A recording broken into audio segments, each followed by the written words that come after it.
Olá, meus amigos e amigas. Estamos de volta com uma nova entrevista no nosso canal.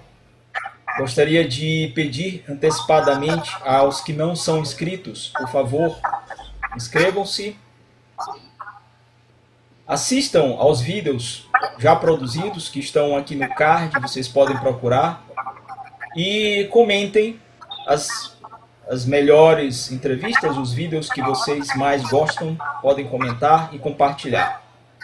Hoje temos uma entrevista especial e vocês já podem ver que temos aqui como convidados dois ilustres professores, dois colegas, dois amigos, dois convidados e vamos falar sobre direito.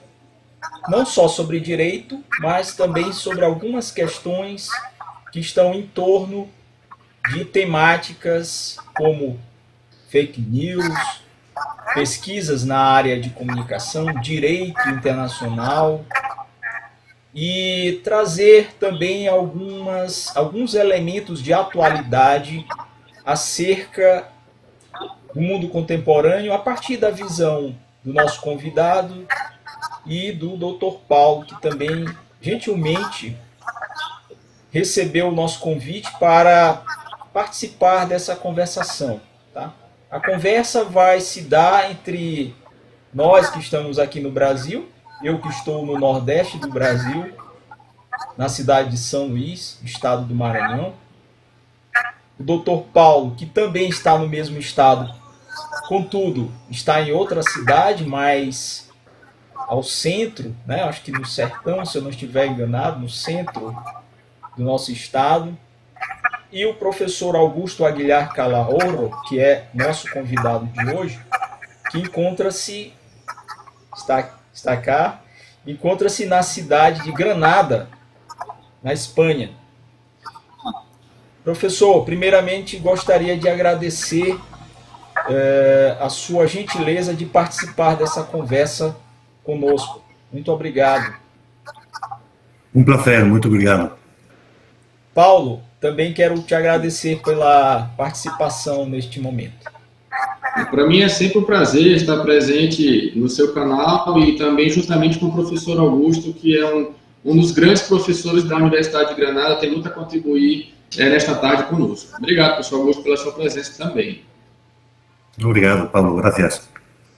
Pois bem, então, dando início a essa conversa, eu gostaria de perguntar primeiramente ao professor Augusto se, já que o nosso canal, como vocês que nos seguem já sabem, o professor também, ele fala de direito e filosofia, temáticas destas duas áreas, contudo, ele também, ultimamente, tem trazido, eu busco trazer alguns problemas, algumas questões, algumas resenhas sobre literatura, sobre a nossa literatura, sobre outras literaturas sul-americanas também e do mundo.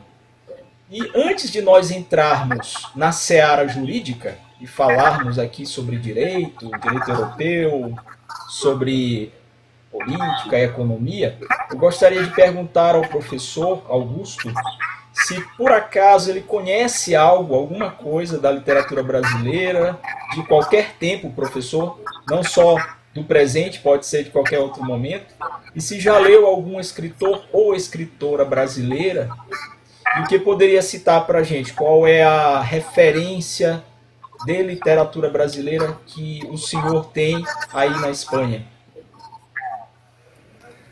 Bueno, muchas gracias, Roger.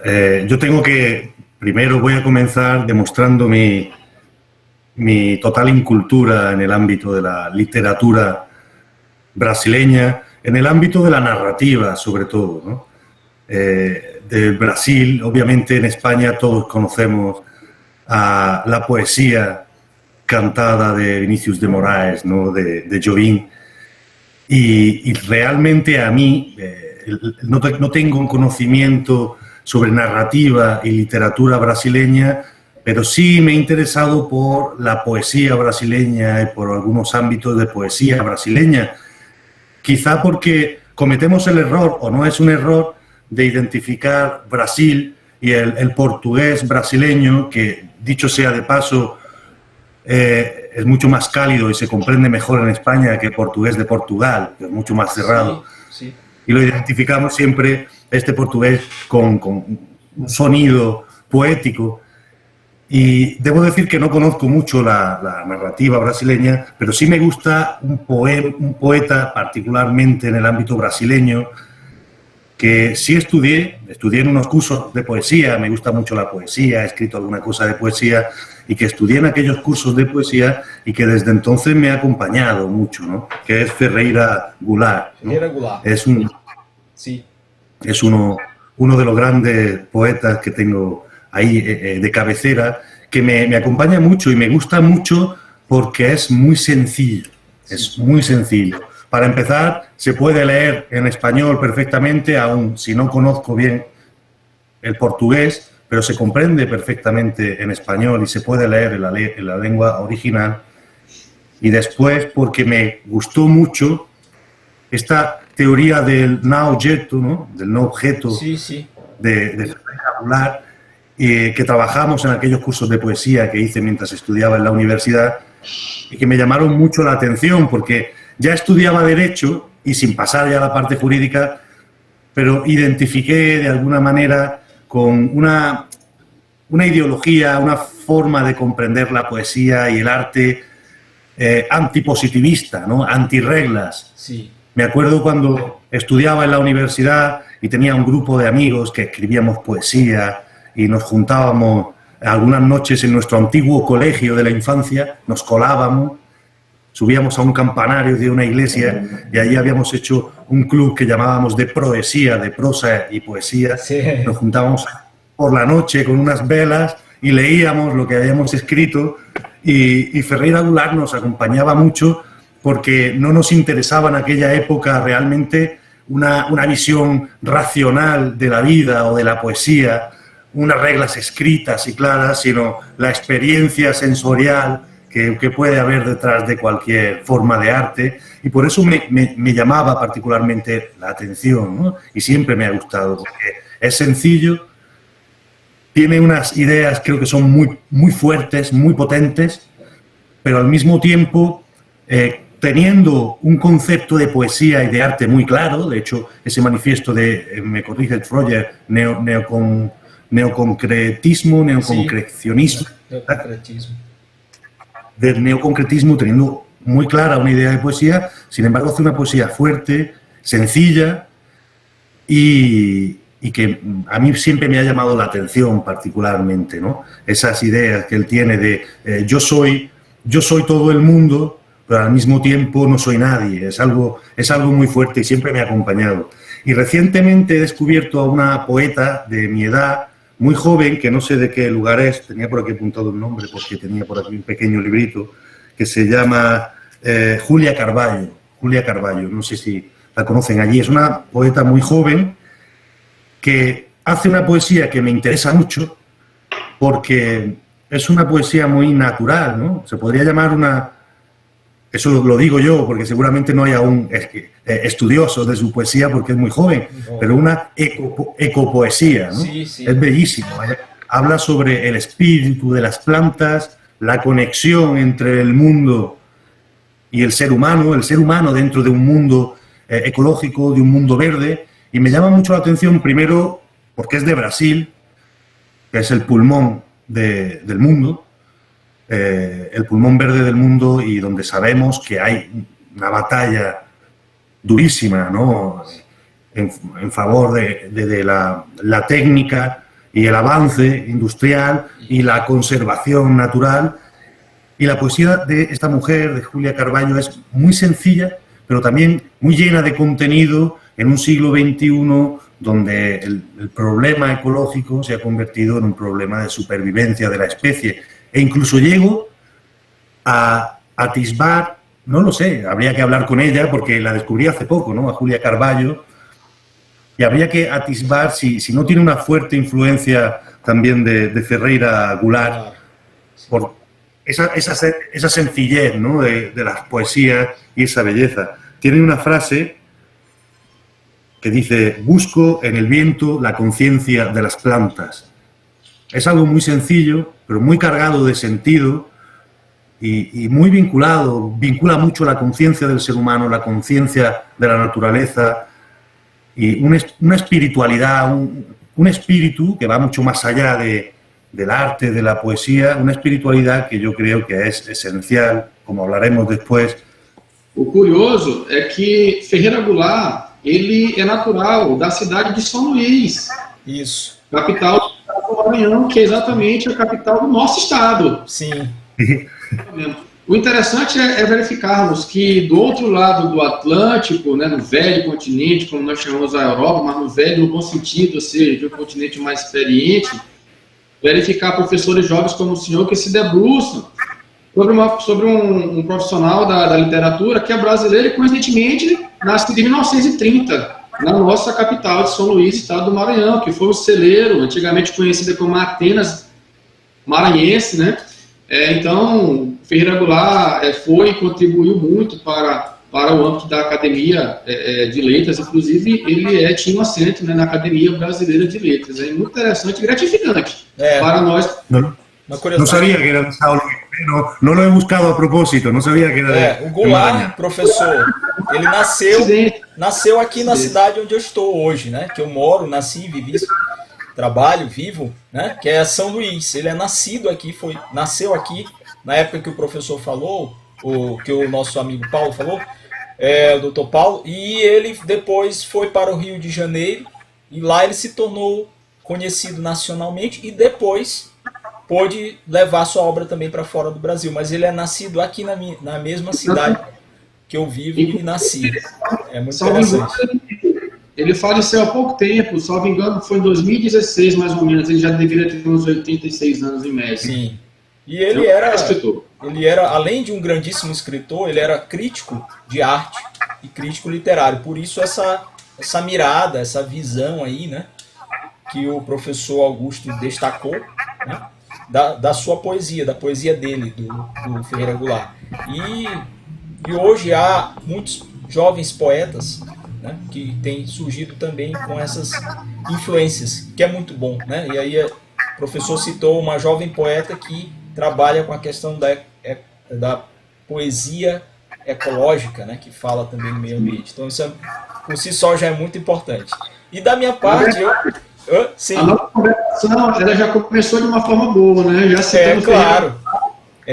Já foi espetacular. Há uma conexão já com o Maranhão, com São Luís, que não foi combinado nada, né? O professor falou aí.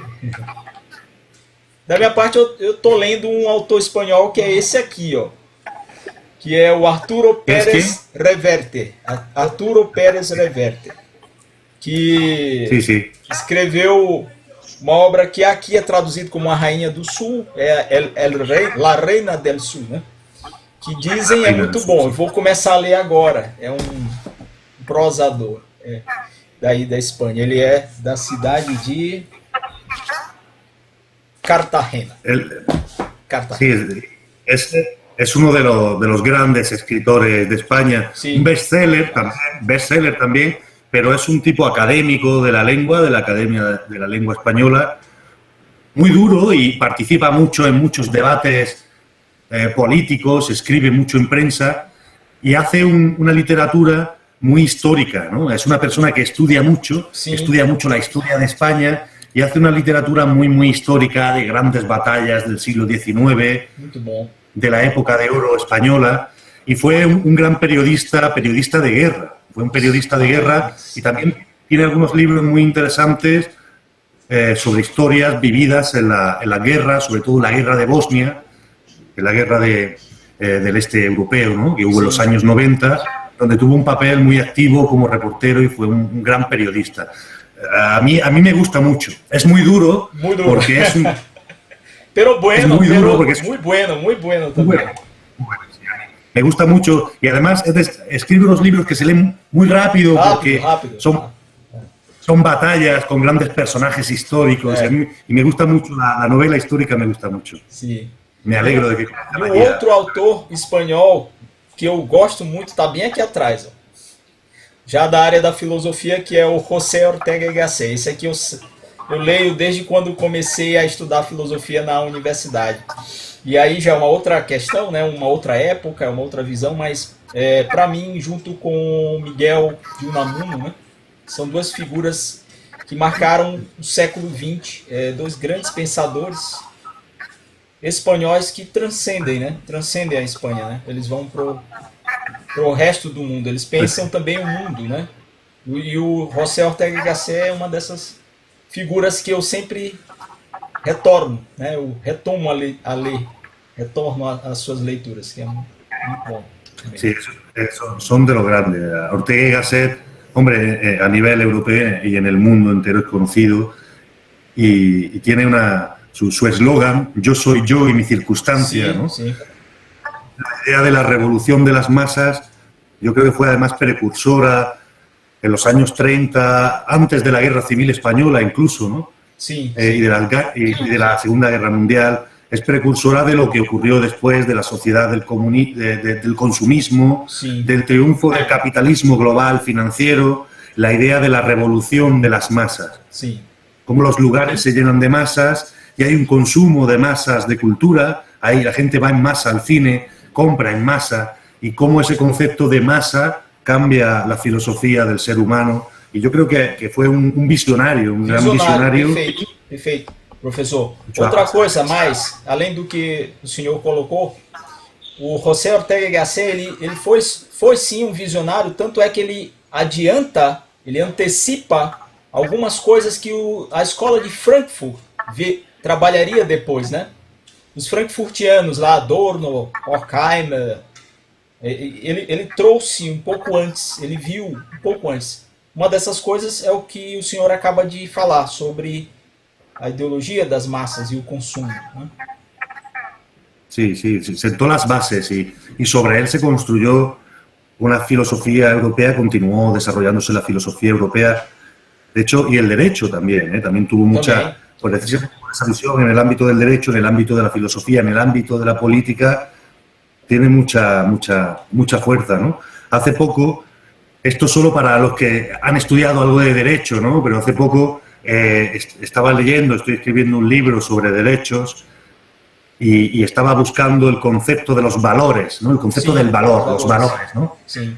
Él trabajó también la idea de los valores, sobre el concepto de valores, y Carl Smith, que fue uno de los grandes juristas, Carl Smith, uno de los grandes juristas y de filosofía del derecho, previo a la Segunda Guerra Mundial, discutía mucho con Ortega, ¿no? Lo que significa el nivel de desarrollo que tenía la filosofía de Ortega en Europa, ¿no? Y Carl Smith le contradecía a Ortega con una obra que se llama La tiranía de los valores, frente a ese apoyo sobre los valores en los que se basa la filosofía de Ortega. Y Ortega tuvo un desarrollo muy amplio que sigue hoy utilizándose no solo en la Escuela de Frankfurt, sino que se sigue utilizando para basar y fundamentar las pesquisas en el ámbito del derecho aún, ¿no? Y, por supuesto, de la filosofía española, ¿no? É muito importante. Assim como Miguel de Unamuno, que também tem toque já um pouco mais, diria eu, diferenciado, muito embora ele tivesse ali no mesmo nível, vamos dizer, do Ortega, mas que é aquela coisa da humanidade, da luta, né? Ele é uma figura que é impossível você não admirar, Unamuno, né? Claro, completamente. Ahora hay varias películas sobre Unamuno, pero ha salido una película en la que cuentan la vida de Unamuno, cómo era esta persona, porque además de sus escritos y de su literatura, que era impresionante, ¿no? Era una persona con unas convicciones muy particulares, ¿no? Muy férreas, pero muy particulares. Era una persona, antes de la Guerra Civil Española, él fue republicano y antimonárquico, y fue de los que más luchó con sus artículos de prensa contra la monarquía española a principios del siglo XX, ¿no? en los años 30, como saben ustedes, venció la República en las urnas, echaron al rey de España y Unamuno, muy convencido con la República, en muy poco tiempo se desconvenció de la República Española y empezó a atacar a la República en la prensa, ¿no? Tanto es así que cuando ocurrió el golpe Cambió militar... de posición, cambió de pensamiento y de posición. El general Franco, la República lo había quitado de rector de la Universidad de Salamanca, que es una de las universidades más antiguas y más emblemáticas de España. Era rector de la Universidad de Salamanca, lo habían quitado en la República, después de ponerlo, y los golpistas, los del golpe de Estado, repusieron a Unamuno, pero tuvieron que volver a quitarlo, ¿no? Porque en la primera aparición pública que hizo Unamuno en la Universidad de Salamanca, una vez que ya estaba triunfando el golpe de Estado militar y la dictadura del general Franco, dijo su famosa frase, su famoso eslogan de vencerán, pero no convencerán, ¿no? Ustedes Sí. vencerán con las armas, pero nunca convencerán a nadie. Y es que ese golpe de Estado que se suponía para Unamuno, pensaba que iba a crear un poco de orden y iban a devolverle el poder a los que legítimamente tenían el poder, ¿no? Para evitar pues una situación muy convulsa que hubo en Europa, en los años 30 en toda Europa. Y cuando se dio cuenta Unamuno de que abrazaban el fascismo, Sí, los golpistas, Unamuno lo tenía aquello claro, ¿no? La ideología fascista no va a ningún lugar, estamos hablando de los años 30. 30. Y ustedes vencerán por las armas, pero nunca convencerán. De manera que ahora hay algunos estudios en los que se habla que Unamuno no murió de forma natural y hay quien especula con que fue incluso envenenado, porque la dictadura no podía ya quitar a Unamuno porque se había convertido en un pilar de la intelectualidad, tanto republicana como militar, pero tampoco querían que estuviera en primer plano porque nunca se callaba, ¿no? Entonces, era una personalidad tan fuerte y tan importante, ¿no?, que en aquella época, que ahora se está especulando con que incluso lo envenenaron, ¿no?, ahora, porque se ha vuelto a poner de moda su figura en base a esta película y a una revisión un poco histórica, ¿no?, de España, ¿no? É uma grande figura, grande figura. Professor, a segunda pergunta, eu queria agora ir para o campo da cultura. Já falamos um pouco aqui de literatura e da grande literatura espanhola, né? A atual, né, com um excelente representante e de dois gênios, dois monstros, né, da literatura.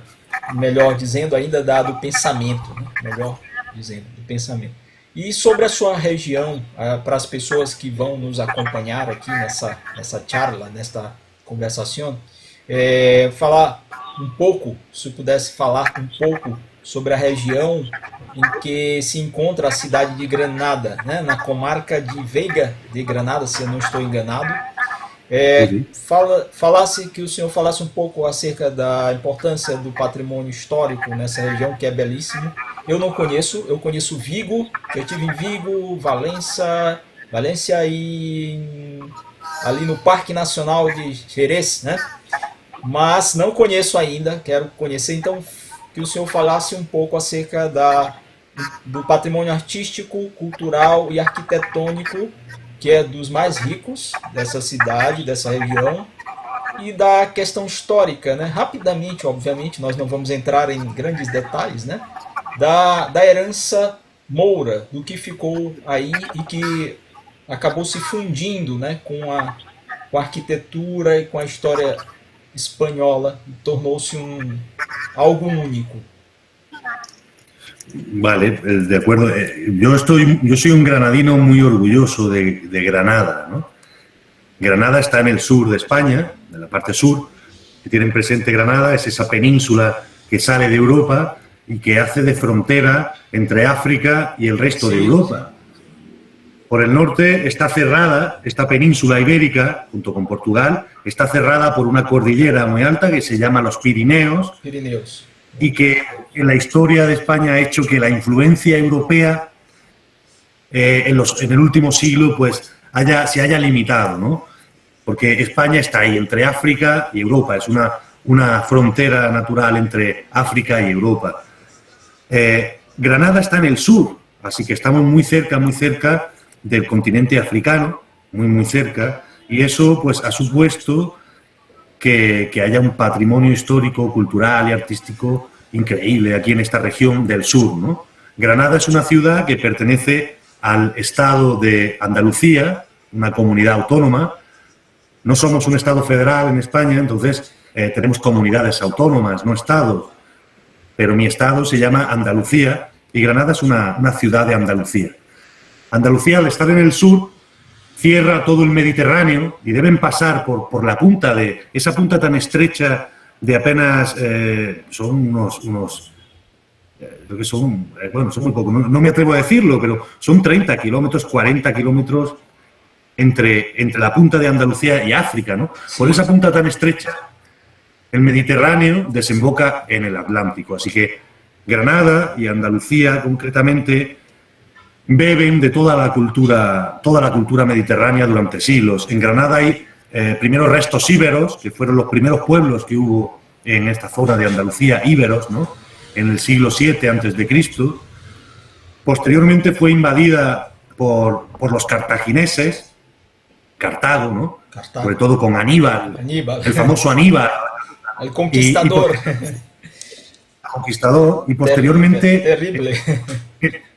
Terrible, sí. Escipión el africano, luchando contra Aníbal, pasó a España, porque en España los cartagineses tenían, y en la zona de Andalucía tenían unos centros de poder muy grandes, y los romanos fueron a España para echar a los cartagineses y ganar aquellas guerras púnicas, ¿no?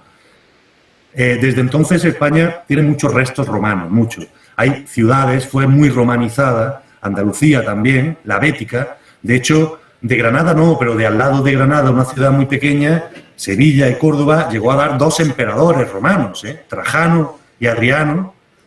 Nacieron aquí y fueron emperadores romanos. Fue una zona muy romanizada, muy latina, rápidamente se convirtió en romana. Y aquí tenemos restos romanos y ciudades romanas muy cercanas, en toda la zona bética, de la provincia bética, porque los romanos estuvieron hasta la caída del imperio aquí. Cuando cayó el imperio con los pueblos germanos, llegaron aquí, en Andalucía sobre todo, se instalaron los visigodos, pueblos medievales visigodos, que como estaban luchando entre ellos porque nunca hubo un poder como el romano anterior, Central, ¿no? Que pusiera paz. no había un poder central. Eso permitió que en el año 711 después de Cristo, los árabes, los bereberes, los pueblos del norte de África, que ya se habían convertido al Islam, pasaran de África a España y conquistaron toda la península en apenas 10 años. Poco a poco los pueblos visigodos y bueno, los demás pueblos fueron, lo que se llamó el proceso de reconquista, pero no hubo reconquista, fueron conquistando y batallando con los pueblos del Islam durante mucho tiempo. Y lo que pervivió en manos del Islam fue Andalucía. Andalucía, ¿no? Andalucía pervivió mucho tiempo hasta el punto de que se escindió del califato omeya, que era el gran califato árabe, y se creó su propio califato, el califato de Córdoba, que es una ciudad que hay que hablar. Otra cidade muito Córdoba. importante, né, culturalmente. Muy importante porque el califato de Córdoba fue, por ese cruce entre culturas, fue muy rico en poesía, en medicina, en arquitectura, en formas de agricultura, fue muy rico.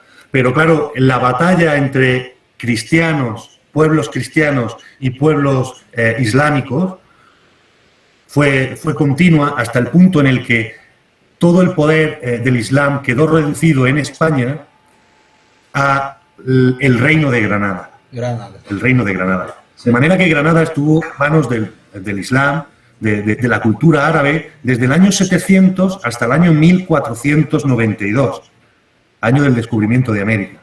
De hecho, el descubrimiento de América, Cristóbal Colón, la reina Isabel la Católica, concedió permiso a Cristóbal Colón para descubrir las Américas, que realmente saben que lo que quería descubrir era una ruta hacia Japón, ¿no? Pero la reina Isabel la Católica le dio permiso a Colón y Cristóbal Colón se entrevistó con la reina Isabel la Católica en Granada, mientras la reina Isabel la Católica estaba asediando al reino árabe de Granada para invadirlo y conquistarlo.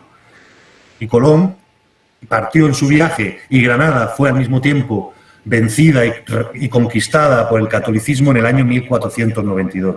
De manera que Granada particularmente es una ciudad árabe, con una cultura nazarí, el reino nazarí de Granada, que duró muchos siglos, y tenemos una joya que se llama el Palacio de la Alhambra, que es un palacio árabe renacentista, muy lindo. patrimonio de la humanidad, aquí en Granada, Paulo, muy bien esteve conservado. Lá, Paulo, estiveste lá no palácio? Foi considerado uma das 7 maravilhas do mundo, inclusive. Castelo maravilhoso, você passa um dia. Luchamos por convertirlo en una de las nuevas maravillas del mundo, ¿no? Exatamente. Pero creo que perdimos con las pirámides unas pirámides de México, ¿no? México. Podemos passar um dia no castelo só escutando da história de Granada e o tempo passa muito rápido. É muito bonito conhecer, tanto por dentro, claro, como a vista também externa. Sim, Na sim. parte da iluminação é maravilhosa. De fato, é um castelo que precisa ser conhecido. Faço o convite a você, telespectador, e a você, Roger. Chegar na Espanha e não em Granada está cometendo um equívoco. Se não Tem for. que pisar em Granada, vale muito a pena. Cidade muito boa, maravilhosa. E afora isso... Eso es muy interesante. Sim, professor, pode falar. ¿Cómo, perdón? No, perdón, Roger, perdón. Não, afora isso, há tantas coisas nessa região que esse caldo de cultura, esse mix, né, esse melting Sim, pot sim. criou, que é, por exemplo, a música que é única no mundo, que é o flamenco, e a dança, música, flamenco. dança, poesia, tudo junto, né? E nasce dessa cultura, nasce dessa região, né? Que é uma das coisas também mais belas que a Espanha deu ao mundo, que é essa música. É uma música sem igual.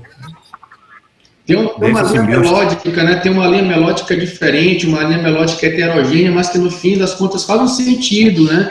A gente percebe que os cantores, quando vão iniciar seus espetáculos em Granada, eles têm aquela concentração que a própria ideia da música já passa. A gente vê aquela espiritual. Algo exatamente, espiritual. A espiritualizada para todos nós. É interessante, Roger e professor Augusto. Ela tem uma simbiose assim, heterogênea e é uma cidade completa. O que é que eu digo como uma cidade completa? Granada tem as 4 estações do ano, né, bem definidas. Tem um verão bastante quente. Sim, e você tem verão é muito bom. Eu já estive na Espanha no verão, eu fui pra praia, eu fui pra Islas Cies, la Isla de los Dioses. Granada, do centro de Granada, fica uns 40 minutos a 1 hora, né, a praia. En Granada tenemos la playa a 40 kilómetros, bueno, 60 kilómetros, está el mar Mediterráneo, la provincia de Granada tiene mar y también tiene la cordillera más alta de la península ibérica, Sierra Nevada, que está llena de nieve y tiene No inverno, maravilhosa aquela vista em frente ao shopping, Granada, né? Aquela serra maravilhosa. É o passeio do inverno para poder também ficar mais ou menos 1 hora, se não me engano. Então, é uma cidade que, do ponto de vista climático, tem essas 4 estações bem definidas. Cada você tem como aproveitar a cidade nessas 4 estações, né? E o também interessante de Granada é a heterogeneidade, a hibridização das pessoas. Sim. É uma cidade que traz um valor acadêmico muito forte, né? Tem pessoas de todas as partes do mundo estudando em Granada. Na faculdade de Granada, na Universidade de Granada, a gente pode falar com mais propriedade da faculdade de Direito, ali que fica na praça da universidade, né? É uma universidade muito bonita, tem um lindo por dentro, as portas altas, dos monumentos, né? Aquele que é histórico que está impregnado em todos os cantos da faculdade, traz para o acadêmico, quando vai ali estudar, aquela revisitação que Gadamer fala tanto, né? Aquela revisitação das suas compreensões. Você começa a interpretar o direito crítico, lembrando das revoluções do passado. Ou seja, os direitos fundamentais que nós temos hoje vieram a duras penas. E lá a gente vê isso de perto. A gente observa os italianos, os espanhóis, romenos, holandeses, alemães, são tantas nacionalidades ali, argentinos também tem muitos, né? Que na faculdade traz essas visões de mundo de todos os lados. O professor Augusto multiculturalismo, né? A importância do multiculturalismo. Isso é muito importante, né? Os cafés de Granada também são es una ciudad además que tiene también esas dos partes, tiene su parte cultural, luego es muy romántica, ¿no? En el siglo XIX los románticos ingleses y franceses descubrieron Granada, Washington Irving, y escribieron mucho sobre Granada, porque como dice Pablo, tiene unas 4 estaciones muy marcadas, y el otoño es muy romántico, Sí. con árboles amarillos, rojos, bellísimos, ¿no? En la Facultad de Derecho de Granada va mucha gente a hacerle fotografías a un árbol que es muy alto, que se pone completamente amarillo en otoño y es muy bonito. Y luego la Universidad de Granada es la universidad de Europa que recibe más estudiantes Erasmus al año. Sistema ¿no? Erasmus. Entonces, sí, del sistema Erasmus, estudiantes de intercambio de otros países. Granada es una ciudad que no llega a tener 300.000 habitantes, todavía no tiene 300.000 habitantes. Pero, sin embargo, recibe a más de 5.000 estudiantes extranjeros cada año, ¿no? Solo de grado, de posgrado. Muita gente. Entonces, Só na es graduação. una Só ciudad... na graduação, só no grado. Né? Fora a pós-graduação, né? Fora Ou seja, master, né? exato, doutorados, né? E aí não tem como a gente deixar de falar aqui, professor Augusto, do professor de todos nós, né? O professor Balaguer Caguerron, que é o grande catedrático de Direito Constitucional da Universidade de Granada, que acompanha já há muito tempo a universidade, um dos maiores exponenciais de Direito Constitucional da Europa e do mundo, estudou com Peter Hagel, então é de fato um grande professor. O professor Augusto teve esse prazer de sempre estar junto, né, do professor Balaguer. E o que o professor Augusto falou é interessante, porque quando eu estava passando um tempo de pesquisa lá em Granada, nos meses do meu mestrado que fiz, eu almoçava ali na Faculdade de Direito de Granada e depois, para dar aquela descansada de meia hora na cabeça, na mente. Siesta? Na siesta? A reiniciar, a escrever, exatamente. Eu costumava tomar aquele café que fica bem em frente à biblioteca, da Faculdade de Direito. E voltava para a universidade, eu olhava aqueles monumentos, a gente fica... a cabeça fica pensando e traz ideias novas. Eu me lembro que incessantemente chegavam turistas para tirar foto e às vezes pedia, por que tirar uma foto para eles? Aí eu ficava tirando foto, às vezes, para um turista ou outro, enquanto eu descansava depois do almoço. E é o tempo todo visitado, um finalzinho de tarde, naquela praça da universidade, você tomar um café ali naquela esquina, muito bom, né? muito legal, muito interessante. Muito Ainda tem um bairro mais sim, né, professor Augusto? O bairro típico árabe, né? É um bairro cheio das belas, cheio das ladeiras, Albaicin, onde eu até mudei nesse tempo, é um bairro bem perto do centro, é um bairro que vai levar até as lojinhas dos árabes, é um bairro que ele leva também para o Castelo de Alhambra, e muito perto de um outro cenário, que apesar do centro já tem um quê de modernidade, que é o Mercado Central. É também interessantíssimo o Mercado Central, a quantidade de camarões que tem a venda, os crustáceos também, um ponto muito forte. As gambas. As gambas, sim, da culinária granaína, né? Então, de fato, Granada é um espetáculo de cidade. Fora, para as mulheres que gostam de algo de coisas mais modernas, tem um shopping excepcional também, né, na cidade. É uma cidade completa, apesar de pequena, mas que tem um charme, tem uma qualidade de vida, tem uma organização que é invejável e impecável. Eu falo aqui, mas eu fico me relembrando dos tempos que eu passava por lá, porque a gente tinha que se desdobrar com o tempo. Eu estava para estudar, mas ao mesmo tempo era tanta coisa interessante culturalmente para você visitar que você tinha que regrar o tempo, porque senão eu perderia tempo da pesquisa, né? Que era algo valioso, que era o que me movia ali naquela cidade. Mas eu tenho muita vontade de poder voltar e continuar meus estudos ali, que de fato é uma cidade sensacional. Muito bom. Então é isso, a riqueza, né, que eu acho que a pesquisa e o estudo fora tem que ter esse outro componente, que é você viver a cidade, né? Viver o lugar que você está, né? Integrar-se, mesmo que momentaneamente, enquanto estiver ali, para ficar impregnado, né, também dessa... É uma motivação, né? É uma motivação, uma alegria, né? E geralmente quando a gente faz algo por paixão, porque gosta de estudar e também gosta de aprender o lado cultural, o trabalho ele tende a ser bom, né? A ser gratificante. Te dá um estímulo a mais, né? Exatamente. Pois bem, então vamos adiantar, agora vamos entrar na seara jurídica, no direito. Professor Augusto Aguilar, o senhor trabalha com direito constitucional europeu e aborda questões como, por exemplo, o fenômeno da globalização socioeconômica e como ela influi na ideia tradicional do direito e de poder do Estado, né? Principalmente do poder que está nas mãos do Estado. Como é que essa questão chega para você hoje em suas pesquisas? Qual é a compreensão dessa relação entre globalização, direito, poder estatal? Traga algumas reflexiones.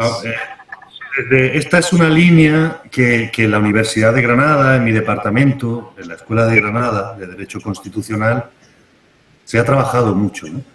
El planteamiento es el siguiente, y sencillo, para que lo comprenda todo el mundo. El derecho constitucional, la Constitución, es un mecanismo que ordena el poder, limita el poder en garantía de derechos fundamentales. Esos son los dos mecanismos. Desde la Revolución Francesa, la Declaración de Derechos del Hombre y el Ciudadano de 1789, ya se decía que una sociedad no tiene constitución si no tiene división de poderes, legislativo, ejecutivo, judicial, y carta de derechos. Entonces, la Constitución debe limitar el poder, dividiéndolo, controlándolo, ordenándolo, para garantizar derechos. El problema que nos encontramos hoy día es que la globalización, que es un concepto muy antiguo, pero que obviamente en el siglo XX, con las nuevas técnicas, tecnologías, transporte, con el capitalismo financiero, ha crecido hasta el punto en el que estamos teniendo una charla aquí en mi habitación con Sao Luis de Maranhão, ¿no? Sí. Hasta ese punto ha crecido la globalización. El problema es que hoy día, en un mundo global, no reconocemos el poder. Si la Constitución debe limitar el poder y ordenarlo, en un mundo global, ¿el poder de dónde proviene? ¿Del gobierno español? ¿Del gobierno del Estado de Maranhão? ¿Del gobierno? En un mundo global, el poder ya no se puede identificar con el poder público del rey, del presidente del gobierno de la República. En un mundo global en el que todo está interconectado, nos encontramos con empresas multinacionales, grandes tecnológicas, Google, Facebook, que tienen un Producto Interior Bruto mayor que el de la mayoría de estados del mundo, ¿no? Por supuesto. Así que hoy día el poder en un mundo global también es global. Y los mecanismos para limitar ese poder que establecía la Constitución, por ejemplo, el sufragio universal, un parlamento que dicta leyes porque representa al pueblo, unos tribunales de justicia, un control político, todo eso hoy día se diluye y no hay mecanismos suficientes para limitar el poder en un mundo global donde el poder puede estar oculto, donde el poder, con pulsar un botón de este ordenador, puede trasvasar miles de millones de euros de un banco a otro, enriquecer un país, hundir un país, crear una guerra, sí, mandar un avión y un misil.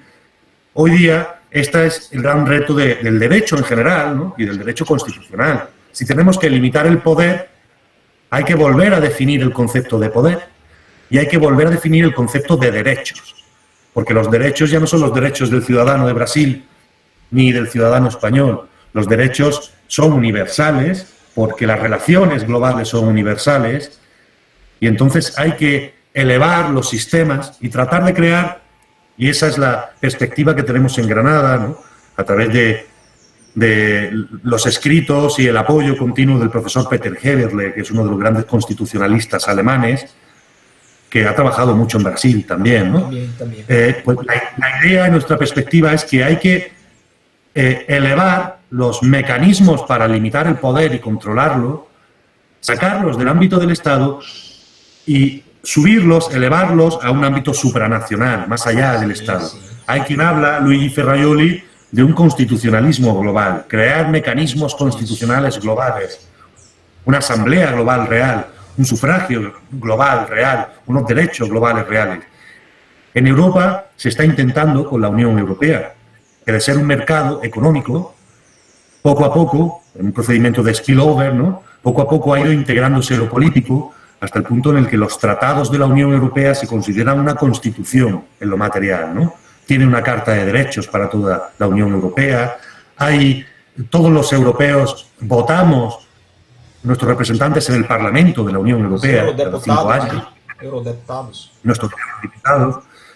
Y esta idea también tiene una base potente en el ámbito del Mercosur. Sí, también. Que también parte de la misma idea, crear una integración de mercados y desde esa integración de mercados crear una integración política con mecanismos de control del poder, de ordenación del poder a nivel político. Por 2 motivos. Primero, porque solo teniendo un parlamento fuerte, grande, que dicte leyes importantes, se puede limitar el poder de las grandes multinacionales.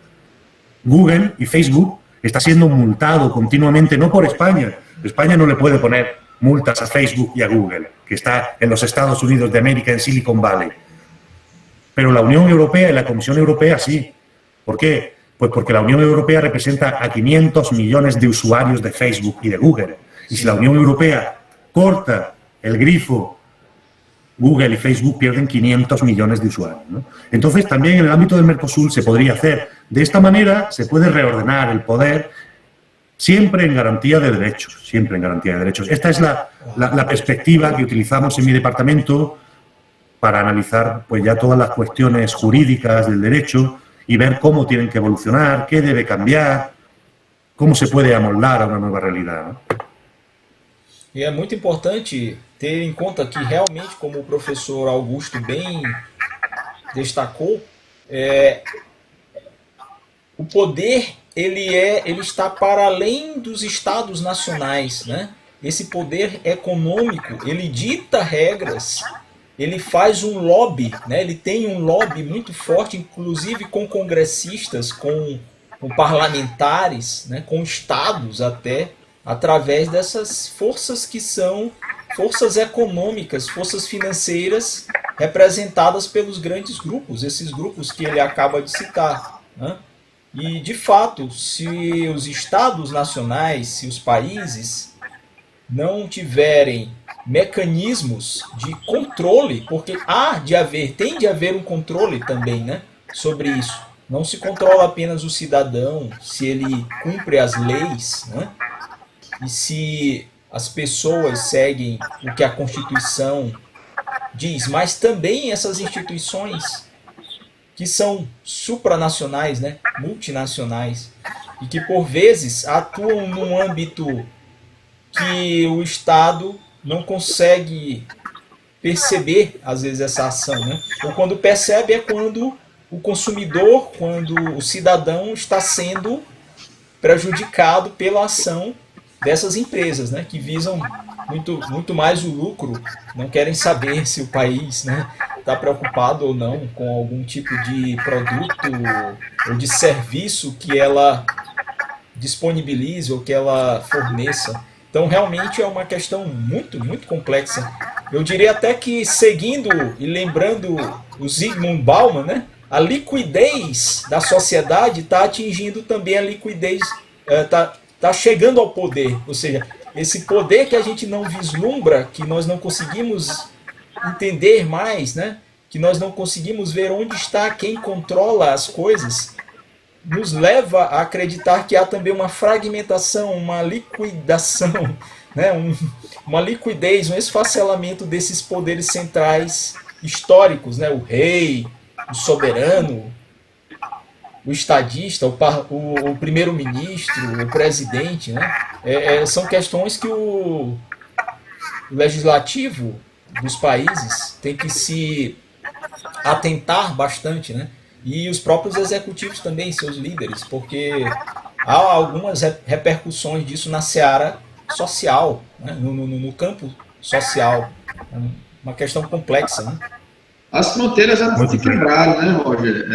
O mundo ele tem se comunicado de uma forma bastante rápida, bastante veloz, com o desenvolvimento da tecnologia, com o aprimoramento da globalização, com a união dessas forças econômicas políticas envolvidas na geopolítica mundial, nós não temos mais fronteiras. A gente pode citar aqui a professora americana Annie Slaughter, né, que tem um livro, a New World Order, né, ou seja, a nova ordem mundial. Então, isso influencia muito na literatura jurídica e na ciência jurídica, que Granada tem esse lado exponencial de estar na linha de pesquisa da Faculdade de Granada, que é como essa análise em que países suplantaram fronteiras e se comunicam entre si, como isso viabiliza ou não, ou prejudica ou não o seu direito fundamental. Estamos falando aqui da parte econômica, foi citado aqui as empresas do Vale do Silício, né,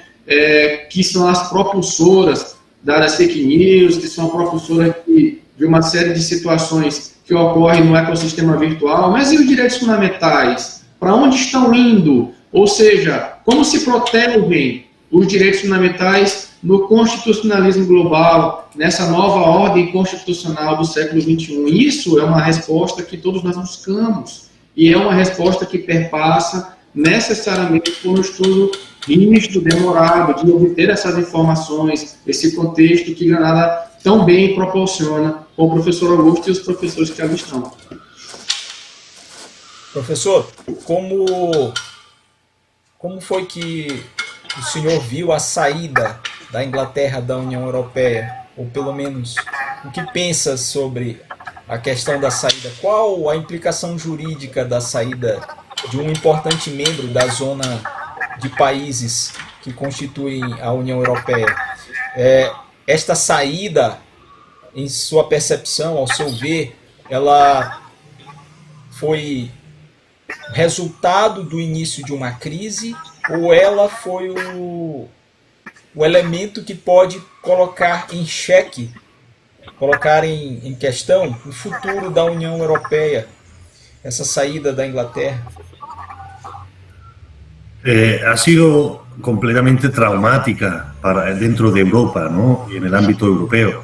Tan traumático que ha costado varios cancilleres en el Reino Unido y ha costado, además, que todavía estén negociando cómo se va a hacer esa salida, ¿no? Sí. En el Reino Unido.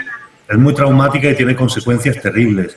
En Andalucía, por ejemplo, cerca de Granada, bueno, unos 300 kilómetros de Granada, hay un territorio que es inglés, ¿no? Lo ganaron los ingleses en la batalla de Trafalgar, le ganaron a España y se quedaron con ese territorio que se llama Gibraltar y es inglés.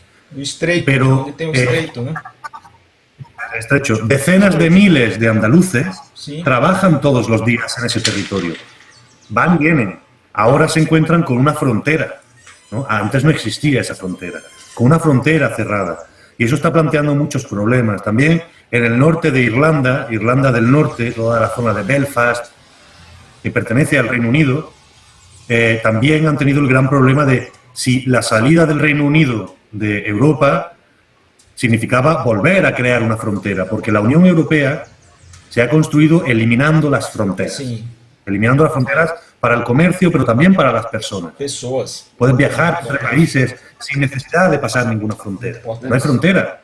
Hay algo ahí que era una frontera, pero tú vas y vienes sin que nadie te pare. Esto ha sido traumático. Primero, en el ámbito económico va a suponer un gran palo para Europa, pero como Europa se ha encontrado con esta pandemia terrible, ese gran palo, pues bueno, tampoco a lo mejor no somos capaces de diferenciarlo. Pero ha sido traumático para el proyecto de Europa y para lo que hablamos.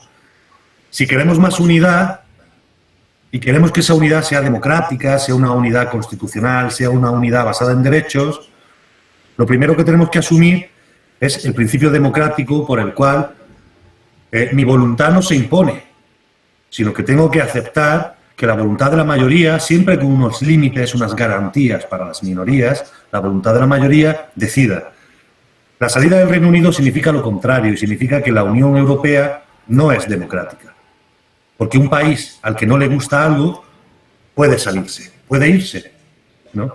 El Reino Unido ya llevaba muchos años, de todas formas, planteando problemas y suponiendo un problema, ¿no? El problema esencial es que los ingleses cumplen lo que dicen, cumplen lo que pactan. É verdade, é verdade. Así que todo aquello a lo que se comprometían lo cumplían. Y entonces no querían nunca comprometerse a cosas que iban a tener que cumplir. Así que siempre han supuesto un lastre, un peso, una contención para no avanzar hacia más Europa, ¿no? Y al final han terminado saliéndose por una tontería de un líder político que decide hacer un órdago pensando que lo va a ganar y lo pierde. Luego hablaremos de las fake news, porque las fake news y las redes sociales tuvieron mucho que ver ahí, ¿no? Hubo un trabajo de fondo, probablemente con potencias extranjeras, que contribuyeron y colaboraron a que en aquel referéndum ganase el no, ¿no? Ganase el out, en lugar del remain, ¿no? Entonces luego hablaremos de eso, pero ha sido algo muy traumático, porque que alguien que es tu hermano no quiera estar contigo es muy traumático. Y en Europa, cada vez más, por lo menos los europeístas convencidos, lo vivimos así, ¿no? Como una familia que pretendemos eliminar las diferencias. Esas diferencias culturales no hay que eliminarlas, ¿no? Sino reconocerlas y trabajarlas y apreciarlas, ¿no? Queremos vivir como hermanos, y cuando un hermano decide irse o un hermano no quiere vivir contigo, pues es muy traumático a nivel político. Y a nivel económico aún no se conocen las consecuencias, pero serán terribles, serán absolutamente terribles, ¿no? Para empezar, hoy han empezado a vacunar en el Reino Unido. Ya ha empezado a vacunarse con la vacuna contra el COVID, y en Europa, como tenemos unas reglas comunes, estamos esperando a que la Agencia Europea del Medicamento dé el visto bueno. Así que ya la primera idea, que es tener una salud común, que todos nos vacunemos al mismo tiempo porque nuestra vida vale lo mismo, esa primera idea ya está muy perjudicada. El Reino Unido probablemente consiga más vacunas norteamericanas y alemanas porque tiene un sistema distinto y ha iniciado una carrera donde mi salud vale más que la tuya. Y esto es muy traumático. Muy malo, ¿no? Lembrando que a Brexit, né, foi o segundo evento mundial somado com as eleições presidenciais do governo Donald Trump que se evidenciou, né, ou que as fake news se evidenciaram no cenário político geopolítico mundial, né? Ou seja, sempre bate nessa tecla de que fake news não é algo novo, mas as redes sociais e o uso da tecnologia ou de empresas que fazem esse tipo de notícias, um modelo de negócio, isso aí foi bastante verificado com o Donald Trump na eleição presidencial dele, 2016, e também no Brexit, né? Ou seja, são dois marcos que a doutrina estabelece, né, para dizer que as fake news elas tiveram uma nova amostragem, vamos assim dizer, no cenário mundial. Perfeito. Professor, Sim. Quais as questões mais relevantes, em sua opinião, hoje nas pesquisas sobre fake news? O que o Paulo acaba de falar, essa questão da regulamentação do fenômeno das fake news já vem sendo objeto de algum debate, de algum esforço legislativo do parlamento na Espanha? Como a Espanha tem refletido, tem agido, tem pensado essa questão? Não falo apenas no âmbito acadêmico, porque vejo que isso já está em curso, né? As pesquisas, os trabalhos, os artigos. Mas como é que a sociedade espanhola tem se posicionado? O governo, os parlamentares, regulamentação, bueno, de leis? De todo esto sabe mucho más Paulo que yo, ¿no? Aquí en España, primero en 2018, la Comisión Europea aprobó un plan contra las fake news, ¿no? Ha aprobado un plan, porque en Europa se ha entendido que esto es un problema global. Para eso sirve la Unión Europea, para atajar problemas globales, y que debía haber una política común frente a las fake news. Hasta ahora se ha centrado sobre todo en impedir fake news contrarias a Europa en el ámbito de los países del este, y se ha creado un grupo que analiza e investiga hasta qué punto los países del este, futuros miembros de Europa, ¿no?, de la Unión Europea, como Ucrania, incluso Azerbaiyán, etcétera, están siendo invadidos por noticias falsas frente a la Unión Europea. Pero además la Comisión Europea instó a que los estados creasen un sistema conjunto de comunicación y cooperación para comunicar cuando reconocían que había una fake news, ¿no? Cuando reconocían que había, no una fake news, porque una fake news, Paulo sabe más que yo de esto, no es simplemente que haya una noticia que sea falsa, sino que tiene una intención de provocar un daño en el sistema político y democrático, ¿no?, de Europa y de los países. Pues la Unión Europea ha creado un marco para coordinar y compartir información sobre empresas, etcétera, en el ámbito de las fake news. Y en España, el 30 de octubre, hace muy poco, se aprobó una orden del Ministerio en la que se establecían unos organismos que se iban a encargar de controlar las fake news. Apenas se establece nada, se establece un mecanismo de control para observar y alertar, ¿no? Alertar, no hay sanciones. Una especie de agencia, una agencia, algo así, ¿no? Sí, sería algo así, pero... ¿De la sociedad civil o alguna representación gubernamental? El debate es que esa orden lo que ha establecido es un sistema donde está representado prácticamente solo el gobierno, el sistema nacional de inteligencia y los ministerios, ¿no? Sí. El gobierno. Entonces, hay un debate muy amplio porque consideran que el ministerio no es el que puede controlar cuando una noticia es falsa o no. De todas formas, todavía no se ha desarrollado, ¿no? Aún no se ha desarrollado. Y lo único que hay, se está creando un entramado, una red para cooperar y pasar información entre países y entre instituciones cuando consideran que puede haber una noticia que pueda provocar un daño al sistema democrático, que esa es la clave, ¿no? Sí. Que no se provoque un daño al sistema democrático inundándolo con falsedades para conseguir un bien, ¿no? Para conseguir un bien o un interés personal y particular.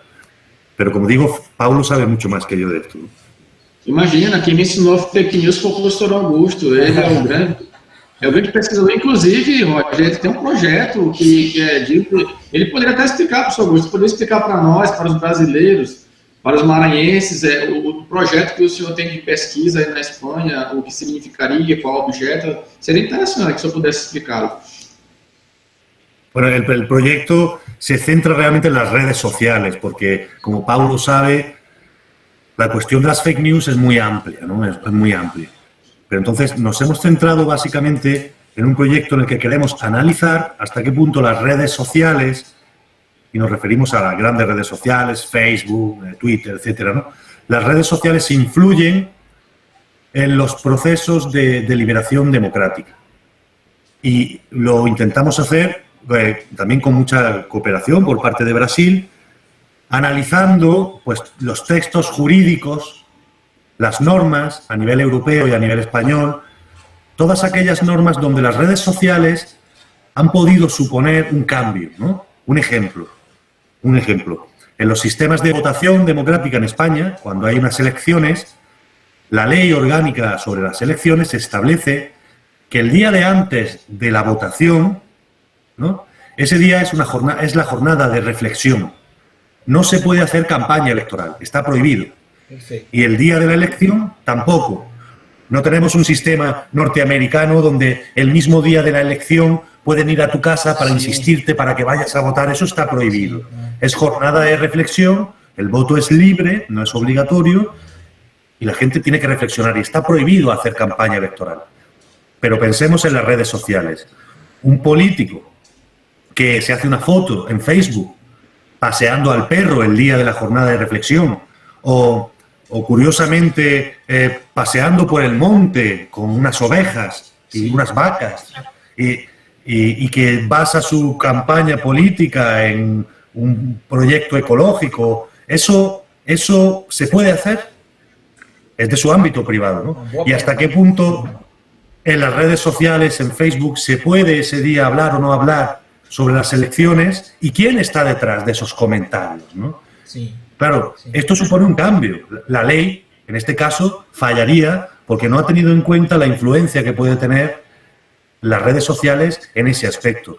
Nuestra idea es analizar la definición de partido político, cómo funcionan los partidos políticos, su regulación, la regulación de las elecciones, la regulación de la producción de normas, analizar todo el derecho desde la perspectiva de las redes sociales, cómo funcionan y cómo pueden filtrarse en esas normas para hacerlas al final inútiles o que haya un poder oculto como ocurre, ¿no? Entonces nos centramos en redes sociales y también en el poder de las grandes corporaciones tecnológicas y cómo pueden influir como un lobby, cuando están prohibidos aquí, ¿no? Cómo pueden influir como un lobby en el sistema democrático. Nos centramos en ese aspecto muy concreto porque las fake news son muy amplias, pero partimos obviamente de los sucesos de Brasil en las elecciones, de los sucesos en España también, pero en el Reino Unido, en el referéndum inglés, los sucesos en las elecciones norteamericanas y el escándalo de Cambridge Analytica con Facebook detrás, ¿no? Y cómo funcionó todo aquello.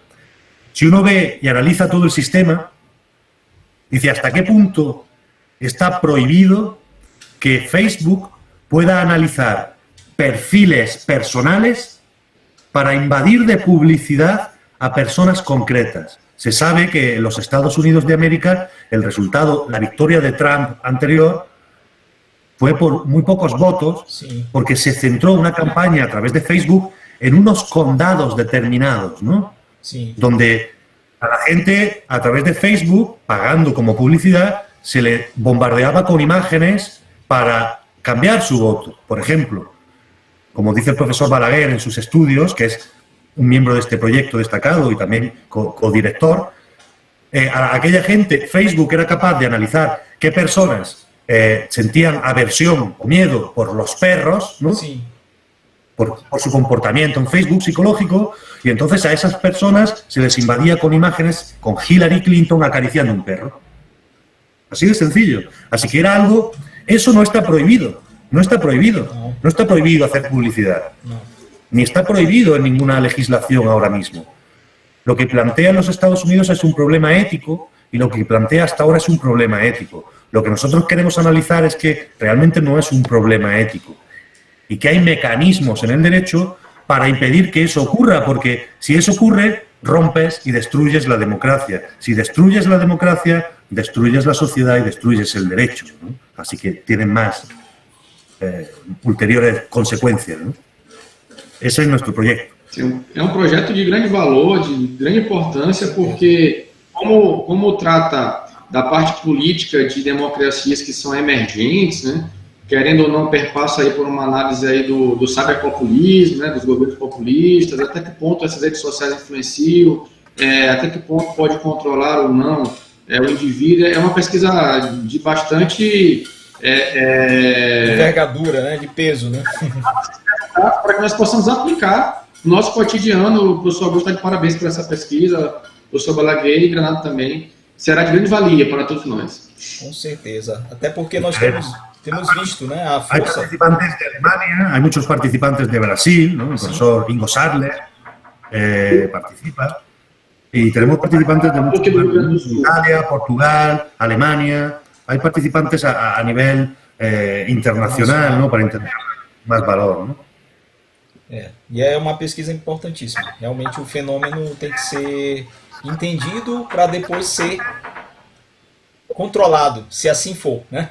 Se assim tiver de ser. Veremos que resultados arroja, ¿no? Já veremos. Porque, de fato, a influência desses tweets, a influência dessas postagens na rede, ela, de alguma forma, pode ter uma repercussão futura em alguma dessas decisões, né? Como é o foco da pesquisa, né? De decisões fundamentais ao nível político nos estados. Isso daí é muito perigoso, Bem, mas vamos adiante aqui para a gente caminhar para o fim da nossa conversa, da nossa entrevista aqui com o nosso Augusto Aguilar Calahorro, nosso convidado especial de hoje.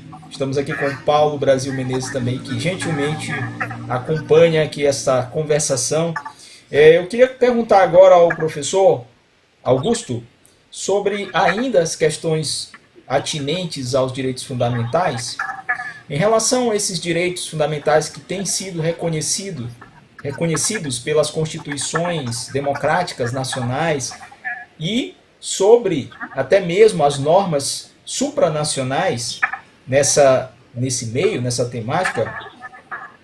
Dentro desse aspecto, eu gostaria de perguntar para o professor como tem sido na Espanha a questão dos refugiados, o que tem ocorrido, porque nós sabemos, por exemplo, que a Itália, ao longo dessa, vamos colocar aí uma década pelo menos, tem recebido muitos refugiados, né? Foi talvez um dos países na Europa que mais recebeu refugiados, vindo de todos os lugares e por todas as razões, né? Fugindo de guerras, fugindo de perseguição política, fugindo de genocídios, enfim, por todas as situações. Nesse âmbito, qual a situação da Espanha frente a essas questões que envolvem uma decisão muito difícil, né? Que é você receber pessoas que não são nacionais, mas que ao mesmo tempo precisam de um lugar no mundo, vamos dizer assim, precisam de um acolhimento, e ao mesmo tempo você tem que enfrentar problemas como desemprego, como economia, e como equacionar isso, né? Como tem sido o tratamento dado às questões de direitos fundamentais na Espanha quanto a esses refugiados? La cuestión en España es terrible. Piensen que ahora mismo en las Islas Canarias, por ejemplo, hay unas 4.000 personas durmiendo en un puerto, al aire libre, ¿no? Porque han llegado en la última semana 4.000 personas en patera, en un barco, desde las costas de África, y no hay mecanismos ni medios para trasladar a estas personas a otros lugares. Llegan cada día cerca de 1.000 personas solo a una pequeña isla, ¿no? Sí. España es además frontera, de Europa. Por lo tanto, hacemos de frontera del resto de Europa. Todo el que quiere llegar a Europa pasa también por España en algún momento, ¿no?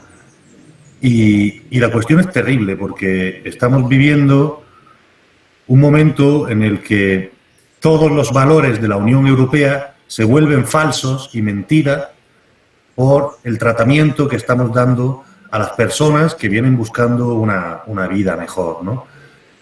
Es cierto que es complejo y hay que hacer una llegada ordenada, pero hay hay algunos estados que están completamente en contra de intentar llegar a acuerdos. El problema que tenemos primero, en España se considera el gobierno que todo el que llega a España de manera ilegal no quiere llegar a España, quiere llegar a Europa, así que el problema es europeo. En Europa intentan llegar a acuerdos, hubo un reparto de refugiados con cuotas, pero esos acuerdos no se cumplen nunca, porque son acuerdos donde cada estado puede no cumplirlos, ¿no? Y luego además se está haciendo política y se está intentando ganar votos criminalizando al extranjero y al inmigrante.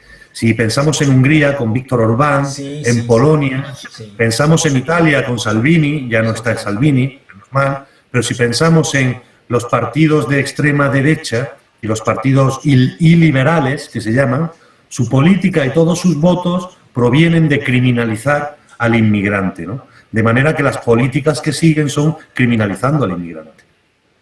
Así que tiene una solución compleja. La solución en Europa tiene que pasar porque haya una política común de inmigración, de asilo, en la que se den visados, y tiene que pasar por que Europa se abra, porque está muy encerrada en sus fronteras, se abra al resto del mundo y explique en el resto del mundo que Europa, todo el que llega a Europa no va a jugar en el Barcelona ni en el Real Madrid. Que no solo por llegar a España, que es el sueño de muchos menores, ¿no? Claro, vas a jugar en el Barcelona o en el Real Madrid, ¿no? O vas a tener una vida mejor. Que en España la vida, obviamente mejor que en los demás países, ¿no? De África, de algunos, pero que no es fácil, que no es sencillo, que no basta con llegar para encontrar trabajo, que hay miles de personas sin trabajo, que... Entonces Europa tiene que abrirse, pero para eso é necessário que haya uma política comum e não há forma de coordenar-se. Com a pergunta do Roger, eu até me lembrei da professora Valentina Fadiani, né? Que ela tem alguns artigos científicos nessa... Ela é italiana, Roger? Sim. Professora da Universidade de Granada, e, salvo engano, ela tem alguns artigos científicos nessa linha da sua pergunta sobre refugiados. Inclusive, eu faço aqui uma divulgação para quem deseja, para quem gosta de direito constitucional, acessar o site da Revista de Direito Constitucional Europeu. Sim. É livre, você tem várias edições ali digitais, tem muitos artigos de pessoas renomadas, de teóricos e pesquisadores renomados, vale muito a pena ler cada artigo ali colocado. E a professora Valentina Fadiani tem alguns artigos nessa linha da sua pergunta, que é uma das linhas de pesquisa dela. Bem lembrado, bem leído. Eu me lembrei da imagem que eu tenho na memória. Estávamos a falar sobre os refugiados, né? Você citou uma ilha, né? Uma isla, um porto, né? Na Espanha que recebeu alguns deles e tem lá ao ar livre, né? E eu me lembrei que em 2014 eu estive em Calais, na França, e eu olhei aquele negócio lá, eu vi aquela gente toda, e ainda não era o pior de Calais, porque depois, anos depois, de 2014, piorou, né? Chegou mais gente e ficou. E eu estive lá, eu estava indo de Paris para Inglaterra, de Paris para Londres, e eu tive que passar pelo porto, né? Eu fui atravessar o canal da Mancha, e eu estive no porto de Calais.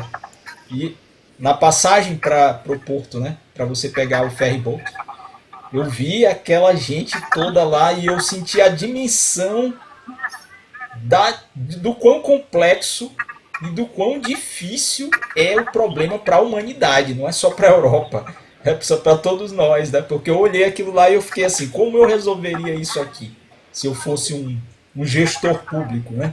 Se eu fosse um líder, como eu resolveria isso aqui?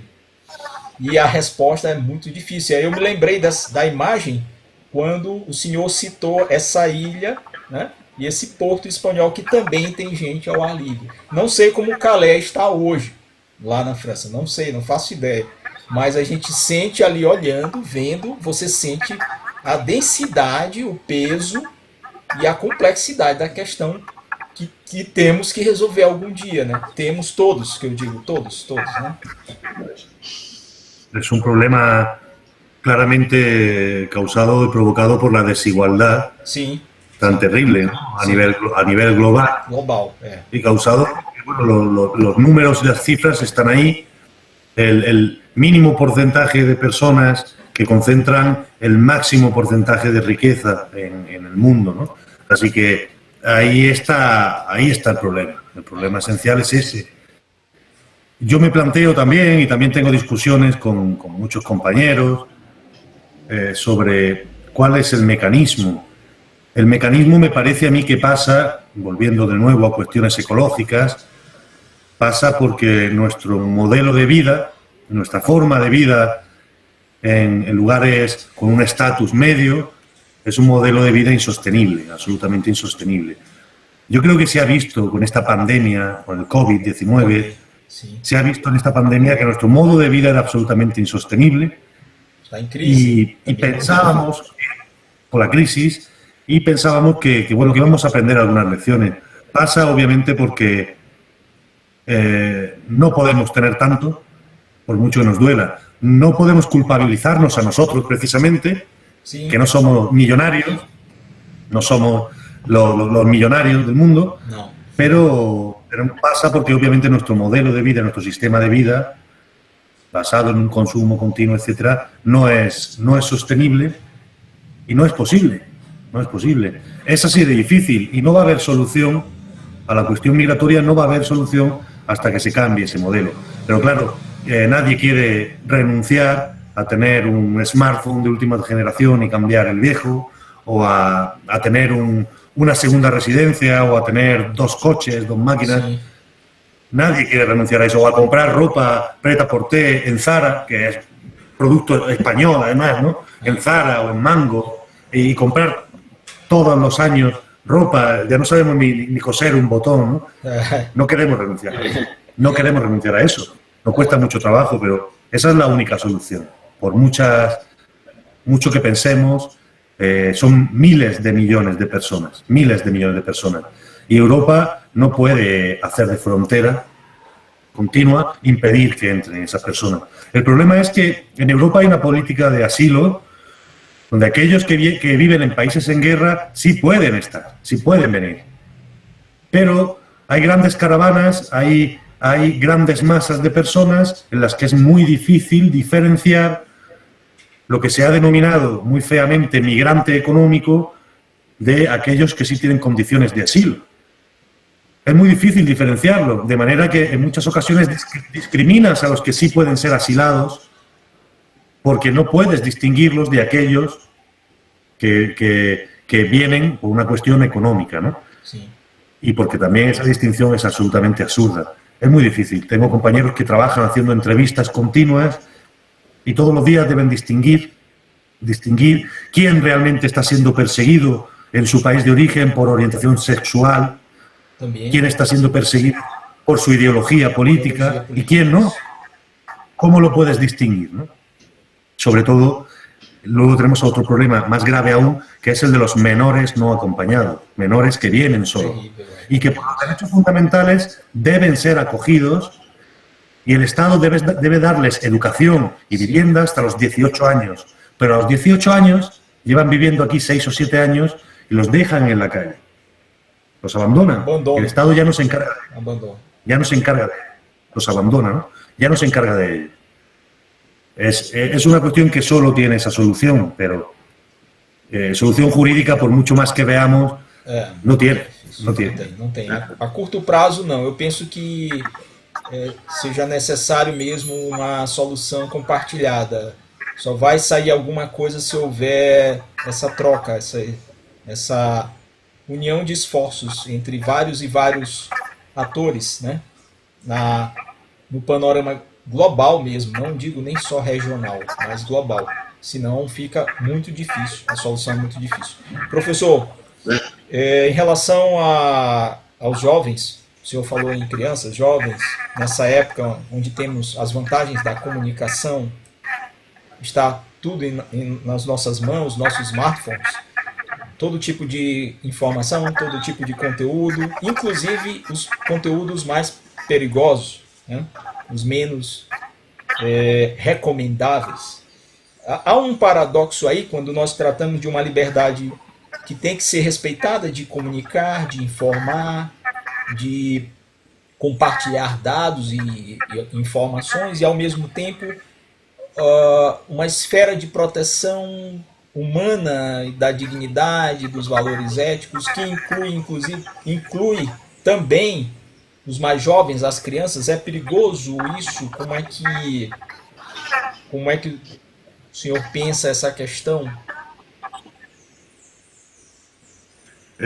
Sí, creo que sí. Bueno, desde la perspectiva de los derechos fundamentales, también la infancia, la protección de la infancia es un derecho, ¿no? De manera que los contenidos deben ser controlados hasta el punto de impedir que contenido inadecuado llegue a una persona que no es madura aún para gestionarlo o comprenderlo, ¿no? Desde otra perspectiva, cuando dejamos a un margen a los menores, etcétera, el gran problema de controlar el contenido es que es controlarnos a nosotros mismos, ¿no? Sí. Yo no sé la dificultad para el límite en el ámbito de la información, la dificultad para advertir el límite exige una ponderación de intereses que es muy compleja y hay que ver caso por caso siempre, ¿no? Sí. En España tenemos una polémica muy grande, como en todo el mundo, con los mensajes de odio. Sí. ¿No? No sé si saben, ahí el mensaje de odio clásico es el de la negación del Holocausto, que está prohibido en el Código Penal, ¿no? El revisionismo de determinadas etapas históricas está prohibido. Y está bien. Pero hay casos famosos como la creación de un cómic, un tebeo, ¿no? Sí. De dibujo, un cómic en el que se habla y dentro de ese cómic de manera ficticia se pone en duda y ha habido jueces que han prohibido la edición de ese cómic porque podía parecer que ponía en duda la realidad del Holocausto cuando estábamos en un ámbito artístico. Hay unos límites muy complejos, muy complicados. Y es que mi opinión es que el ser humano es un animal social y el ser humano es ser humano por su capacidad para comunicarse. Si al ser humano le coarta su capacidad de comunicarse, deja de ser humano. Va a dejar de ser humano. El gran problema entonces es qué clases o qué grupos sociales hay que proteger y protegerlos, pero no en base a limitar la libertad de expresión, sino en base a la protección de esos grupos, ¿no? Y es ahí donde hay que realizar un mensaje muy genérico, muy abstracto, como ha ocurrido en España, que se limita y se prohíbe, plantea muchas dudas, a no ser que sean mensajes que pretenden perjudicar a un sector, a una minoría étnica, a una minoría de edad, a una minoría racial. Entonces, ahí es donde se juega esta partida. Realmente hay que proteger a los débiles. Los derechos fundamentales, como dice Luigi Ferraioli, son la ley del más débil, y así es como hay que interpretarlo. La libertad de expresión y de comunicación no se puede limitar porque es limitar al ser humano, su ser humano. Lo que hay que hacer es interpretar este derecho en base a la ley del más débil, proteger al más débil. En este caso, podríamos entonces ya entrar en casos muy concretos donde hay que ponderar quién es el débil, ¿no? Y cómo la libertad de expresión puede vulnerarlo, ¿no? Esa es mi perspectiva. Sim, sim. E a Espanha faz aquele controle de horários, por exemplo, nas TVs, quando há a transmissão de algum conteúdo em relação às crianças, há alguma tarjeta, uma barra, algo que indique, aquele controle de indicação de idade, sobre se aquele... existe isso também, né? Aqui a gente tem, a legislação coloca alguns horários específicos onde a programação não pode ser vista por crianças, por chicos, niñas, né? Existe. Sí, perdón, Paulo. Sobre idade, né? Paulo, idade. Acho que ele falou sobre a questão da idade, né? Ah, de la edad, sí. Idade. Sí, existe un límite de edad para determinados contenidos que siempre debe aparecer en cada contenido, pero existe también un consejo audiovisual, un ente público del gobierno en cada comunidad autónoma que establece también y que puede multar a las cadenas, a la prensa, a los medios de comunicación cuando ofrecen contenidos fuera de los horarios permitidos por ley para determinados grupos. Sí. Se acaba de aprobar una ley en la que se prohíbe ahora la publicidad de las casas de juego y de apuestas Sí. hasta antes de las 2 de la mañana. Sí. Porque estaba creciendo en España, y en Europa en general, pero sobre todo en España, muchísimo la cantidad de menores de edad Apostando, fazendo apostas. que apostaban y que estaban además con problemas psicológicos con las apuestas, ¿no? Claro. Ludopatía, ¿no? Había crecido muchísimo y durante la época de la pandemia, encerrados en casa con lockdown, ha sido terrible como ha evolucionado y se acaba de aprobar una ley para impedirlo, ¿no? Hay un control férreo y hay que hacerlo, claro, en el ámbito del consumo y de la publicidad. Sí. Distinto es el de la libertad de expresión y el ámbito cultural, ¿no? Ahí hay unos horarios establecidos y un consejo público que determina cuándo se cumplen y cuándo no. Pero está prohibida la censura previa, por lo tanto, se suele hacer a posteriori, ¿no? Sim, é uma estratégia, né, que se encontra, é a posteriori, né, não antes. É a mesma coisa também no Brasil há com relação a propagandas de vendas de produtos, brinquedos, por exemplo, né, para crianças, os brinquedos, as coisas do gênero, que as crianças assistiam aos conteúdos televisivos e quando havia algum programa infantil, havia na década de 80, 90, por exemplo, compre a boneca, compre o carro, né, o coche, a bola, a pelota, então tinha aquela venda, né, de muitos produtos para crianças e depois isso também foi regulamentado, né, porque acabava fazendo com que as crianças pedissem aos pais que comprassem, compra isso para mim, compra. Então tem que haver, né, esse tipo de controle também. Né? Aquí se ha reglamentado la publicidad no sexista de los juguetes ahora para Navidad. Sí. Entonces, no puede aparecer ya en los catálogos de juguetes, ves ahora la imagen donde no puede aparecer una niña jugando con la muñeca y un niño jugando con el balón. Sí. Y ya se ve cómo se ha mezclado porque está prohibida la publicidad sexista, ¿no? Sí. Así que aquí llegamos a ese tipo de regulación. Lo digo en base a algunas expresiones políticas de alguna ministra brasileña, ¿no? Sí, que se han sí. hecho famosas en el mundo por la distinción entre el rosa y el azul. Rosa ¿no? y azul. hemos llegado a regular eso, ¿no? Ainda não. Que bom que não. Pois bem, professor, vamos aqui às nossas duas últimas perguntas. Desde já agradecendo muito a simpatia e ao convite atendido para essa conversa aqui em trio, né? Eu perguntaria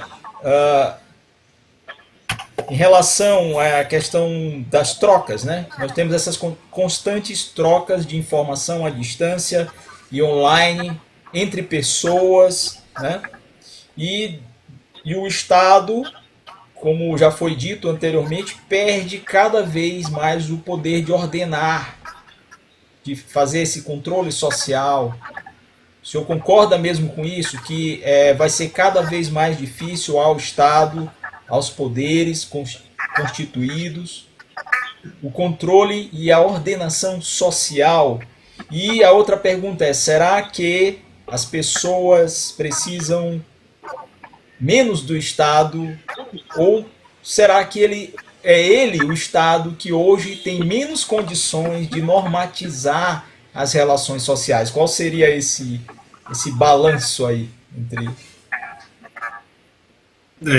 Yo creo que son las dos cosas. En el libro de Paulo Brasil sobre fake news, una de sus propuestas precisamente para la regulación de las fake news es la colaboración público-privada, la creación de consejos que necesitan de las empresas, de las grandes multinacionales tecnológicas, pero donde también deben estar los poderes públicos regulando y que debe haber una conexión constante. Y yo estoy completamente de acuerdo. En un mundo global, lo público y lo privado ha desaparecido. Esa división entre público y privado. También entre poder público y poder privado. Mi vida privada se puede hacer pública inmediatamente y cuestiones públicas Num clic. con un clic. Y el poder público realmente es privado porque los grandes lobbies, los grandes medios de comunicación, de la prensa, las grandes empresas son las que más pesan a la hora de tomar decisiones públicas. Una ley, un impuesto, un tributo. Así que lo público y lo privado, esa distinción que se hace ha desaparecido. Y lo que hay que hacer es crear nuevas categorías donde se entienda qué es lo público y lo privado. Hace 50 años que existiese una ley en la que se estableciese cómo debía un hombre relacionarse con su esposa, con su mujer, se veía una locura. Era intervenir en el ámbito privado. Hoy día entendemos que el maltrato a la mujer, los crímenes machistas... Isso já se faz necessário, né? Hoje já, né? Necesario. Algo tan necesario que decimos, ¿cómo hemos podido estar tantos años que haya normativa pública en el ámbito privado? Pero también al revés, hay que hacerlo.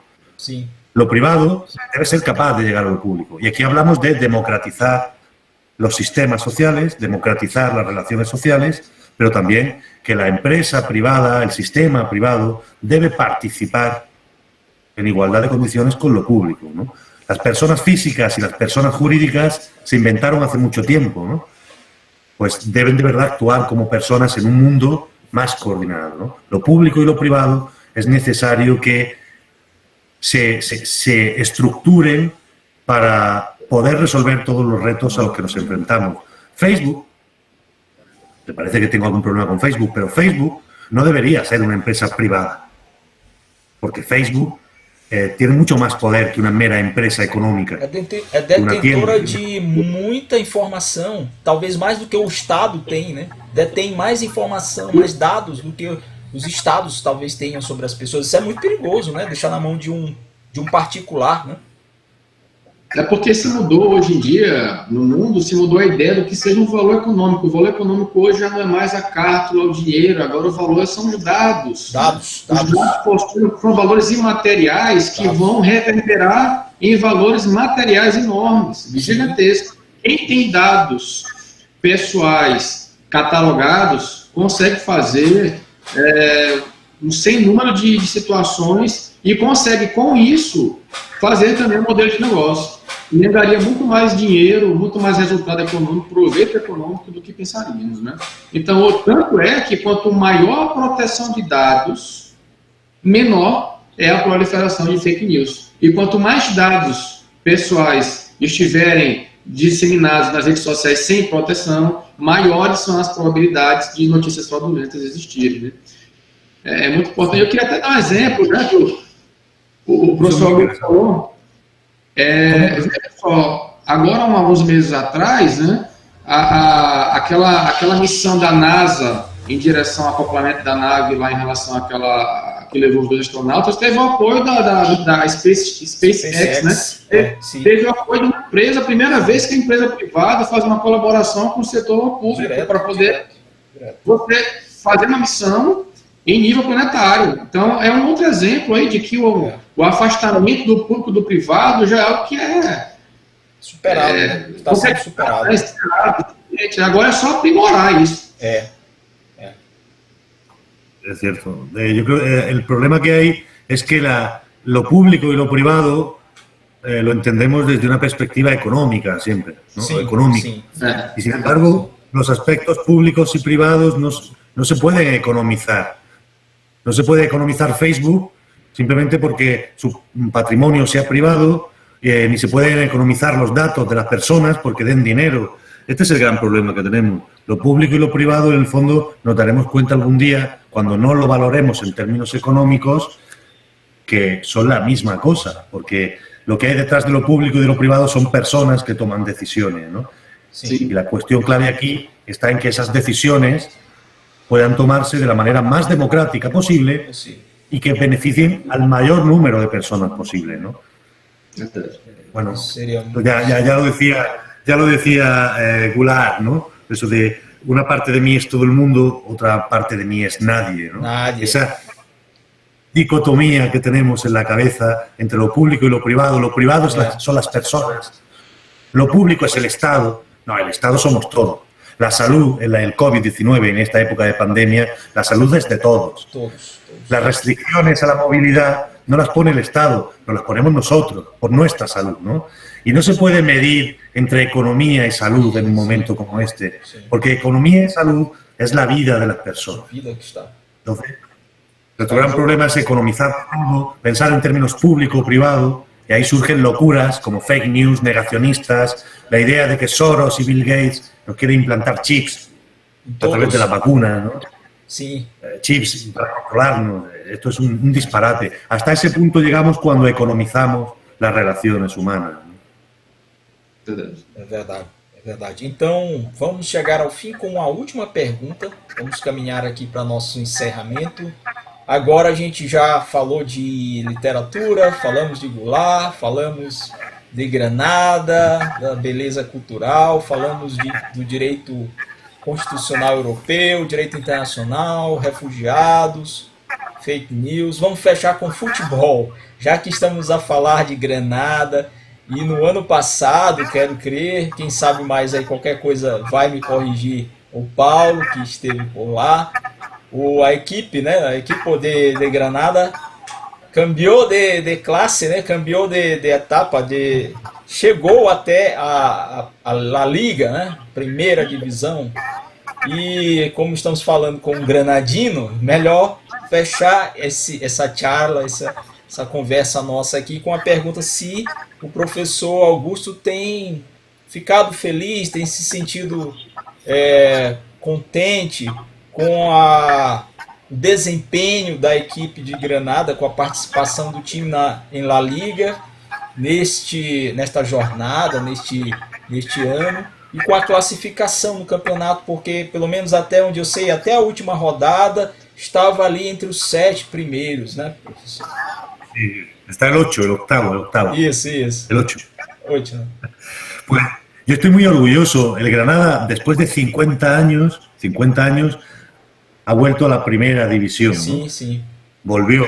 Y volvió a bajar porque éramos el último equipo, pero el año pasado y este año, con un nuevo entrenador, hemos llegado, incluso estamos jugando ahora mismo la Liga Europea. Saben que está la Champions, ¿no? Sí. La Champions la juegan los 3 o 4 primeros equipos, y luego quinto, sexto y séptimo equipo juegan la Liga Europea, la UEFA, ¿no? Pues el Granada está jugando la UEFA y está ganando todos los partidos. Pero llevamos ya 3 partidos o 4 que perdemos en la Liga Española, ¿no? Yo estoy muy contento, como buen granadino, que el nombre de Granada, y es dinero para Granada, son puestos de trabajo, estoy muy contento. Claro, Ahora, claro. para que vean la globalización como es, el Granada no es de Granada, pertenece a un fondo de inversiones chino, de Wuhan. ¿Saben? Ese es el dueño del Granada, ¿no? Un magnate chino que compró el equipo. Não sabia desse detalhe, não sabia dessa... Sí, pues es un magnate de un fondo de inversiones de Wuhan que compró el equipo. No es que invirtiera mucho dinero, pero se fichó con cabeza. El mérito es de Granada y de los jugadores, ¿no? Claro. Pero el dinero es global, está globalizado también. No obstante, el fútbol es muy importante en la cultura y es lo que nos alegra muchos domingos, así que yo estoy muy contento del papel del Granada ahí, el octavo, por detrás del Barça, ¿eh? El Barça sim, também tem isso, tem que destacar. Uma pena, né, professor Augusto, uma pena que a população, os índias, né, os torcedores não estão podendo ir aos estádios, né, ir às canchas, olhar seu time de perto, né, dar aquele suporte, aquele apoio que é necessário. Só pela TV, estádios vazios, arenas vazias, isso é muito, muito triste. Espero que a crise seja superada para que os granadinos possam voltar a torcer pela sua equipe em campo, né? Em campo, jogando. E é um estádio muito confortável, um estádio muito, como eu posso falar assim, aconchegante, né? As proximidades do estádio, eu tive a oportunidade de assistir o último jogo da Liga 2019. Granada, esqueci o nome do outro time, né? Granada fez aquela festa, então você já tem uma organização antes da entrada no estádio, tudo limpo, organizado, não tem aquela zoada, não tem aquele barulho, tudo bem regrado, né? As coisas vendidas no estádio limpo, com a educação de todos, levando na lixeira o que consome. Então, Granada fez uma festa maravilhosa naquele dia, foi bem interessante, né? E aí é muito legal você ver Granada, depois de muito tempo, na segunda divisão, retornar à elite do futebol espanhol e ter ali naquele campo jogadores como o Messi no time adversário. Ou seja, deve ser muito bom você ver Granada e Real Madrid, Granada e Barcelona, Granada e Atlético de Madrid.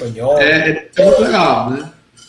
Deve ser muito legal. Eu fico imaginando aqui os granadinos, né, torcendo pelo time. É uma emoção muito grande, né? Porque a cidade merece, o povo merece e o time de Granada merece. Está muito bem organizado para essa temporada.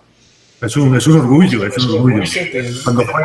Cuando juega el Madrid en Granada, imagínense una ciudad de 250.000 habitantes. É uma festa. Claro, uma festa, é muito bonito. Eu assisti a um jogo do La Coruña em 2018, assisti uma partida em La Coruña. Professor, Super. La Coruña, cidade que pouco chove, né? Chove pouco, para não dizer chove muito. Professor Augusto Aguilar Calahorro, muitíssimas graças, muito obrigado pela conversa, pela disposição com o fuso horário. Nós sabemos que aí já é noite, aqui nós estamos no meio para o final da tarde, ainda são 5 horas da tarde. Agradeço muito essa conversa que foi excepcional, muito esclarecedora também, trouxe para a gente mais elementos para nós refletirmos. Eu tenho certeza que quem assistir ao vídeo vai poder também fazer essas mesmas reflexões que nós fizemos aqui e em torno desses temas todos.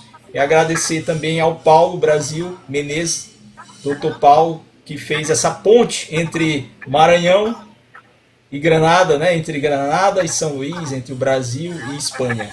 E desejar ao professor muita saúde, que tenhamos um bom final de ano, né? E que superemos a crise e continuemos nessa busca aí de dias melhores. Muito obrigado, professor. Muito obrigado, muchas gracias, Roger. Paulo, um prazer. Para mim, eu gostaria de agradecer mais uma vez a oportunidade. Sempre um prazer estar aqui presente para que nós possamos debater sobre direito, sobre literatura, na companhia do professor Augusto, uma companhia muito agradável, de muito conhecimento. Sempre crescemos com essa conversa, ainda que de uma forma mais simples, né? Mas é engrandecedor estarmos aqui. Muito obrigado pela oportunidade mais uma vez. Então, meus amigos e amigas, ficamos por aqui. Espero vocês no próximo vídeo. Até lá!